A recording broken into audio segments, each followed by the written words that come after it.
What is diabetes?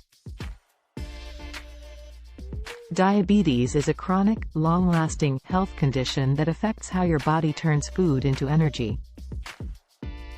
Your body breaks down most of the food you eat into sugar, glucose, and releases it into your bloodstream. When your blood sugar goes up, it signals your pancreas to release insulin. Insulin acts like a key to let the blood sugar into your body's cells for use as energy. With diabetes, your body does not make enough insulin or can't use it as well as it should.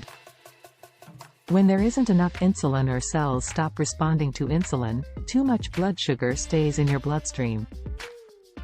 Over time, that can cause serious health problems, such as heart disease, vision loss, and kidney disease.